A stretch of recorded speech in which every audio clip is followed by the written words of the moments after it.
വ്യസനിക്കുന്ന ഒരാളായിട്ടാണോ നമുക്ക് ഇരിക്കാൻ സാധിക്കുന്നത്? ഇരുൾ അടഞ്ഞ വഴികളിൽ തിരുനാളമാകുവാൻ ഇന്നത്തെ ചിന്ത. ദൈവത്തിൻ്റെ അതിപരിശുദ്ധമായ നാമം പ്രഭാത സമയത്ത് വാഴ്ത്തപ്പെടുമാറാകട്ടെ. 112 സങ്കീർത്തനത്തെ പറ്റിയാണ് നാം ചിന്തിക്കാൻ പോകുന്നത്. 10 വാക്യങ്ങളാണ് അടങ്ങിയിരിക്കുന്നത്. ഇതിൻ്റെ ചൂടെ പരിശോധിക്കുമ്പോൾ ഇതാരെഴുതിയ സങ്കീർത്തനമൊന്നും കാണാൻ സാധിക്കുന്നില്ല എങ്കിലും പഠന സംബന്ധമായി ഇത് ദാവീദ് എഴുതിയ സങ്കീർത്തനമാണെന്ന് നമുക്ക് മനസ്സിലാക്കാൻ സാധിക്കുന്നുണ്ട്. ഇതിൻ്റെ ആദ്യ ഭാഗത്ത് തന്നെ യഹോവ ഭക്തനായ ഒരു മനുഷ്യന് ലഭിക്കുന്ന ശ്രേഷ്ഠ അവസ്ഥകളെ പറ്റിയാണ് ദാവീദ് വിവരിക്കുന്നത്.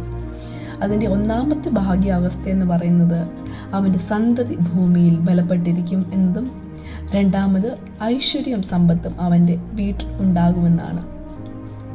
ഒരു മനുഷ്യനെ സംബന്ധിച്ച് സന്താനപുഷ്ടി എന്ന് പറയുന്നത് ഒരു ഭാഗ്യാവസ്ഥയാണ്. സങ്കീർത്തനം 127 4 വാക്യത്തിൽ ഇപ്രകാരം വായിക്കുന്നു: വീരൻ്റെ കയ്യിലെ അസ്ത്രങ്ങൾ എങ്ങനെയാണോ അങ്ങനെയാണ് യൗവനത്തിലെ മക്കൾ എന്നാണ് അതിൽ രേഖപ്പെടുത്തിയിരിക്കുന്നത്. അപ്രകാരം സന്താനപുഷ്ടി എന്ന് പറയുന്നത് വളരെ മനോഹരമായ ഒരു അവസ്ഥയാണെന്ന് നമുക്ക് കാണാൻ സാധിക്കുന്നുണ്ട്. രണ്ടാമത്തെ അവസ്ഥ എന്ന് പറയുന്നത് അവൻ്റെ വീട്ടിൽ സമ്പത്തുണ്ടായിരിക്കും, ഐശ്വര്യം അവൻ്റെ വീട്ടിലുണ്ടായിരിക്കുമെന്നാണ്. ദൈവഭക്തനായ ഒരു മനുഷ്യൻ്റെ വീട്ടിൽ ഐശ്വര്യവും സമ്പത്തും എന്നും അവൻ്റെ മുതൽക്കൂട്ടായിരിക്കും. അപ്പോൾ യഹോവ ഭക്തനായ ഒരു മനുഷ്യന് ലഭിക്കുന്നതായ ശ്രേഷ്ഠ അവസ്ഥകൾ നമുക്കും ലഭിക്കാൻ നാം എന്ത് ചെയ്യണമെന്നാണ് അടുത്ത 3 പോയിന്റിൽ പറയുന്നത്.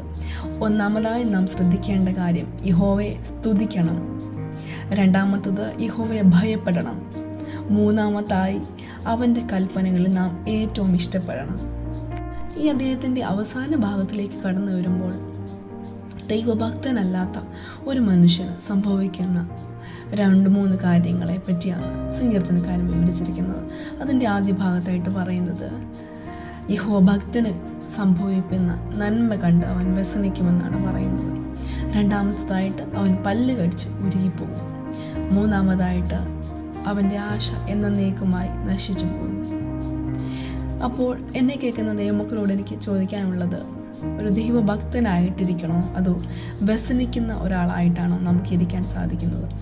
യഹോവയെ സ്തുതിച്ച് അവൻ്റെ കൽപ്പനകൾ ഏറ്റവും ഇഷ്ടപ്പെട്ട് നടന്നു കഴിഞ്ഞാൽ യഹോഭക്തനായ മനുഷ്യന് ദൈവം നൽകുന്നതായ എല്ലാ ശ്രേഷ്ഠാവസ്ഥയും നമുക്ക് അനുഭവിക്കാൻ കഴിയട്ടെ.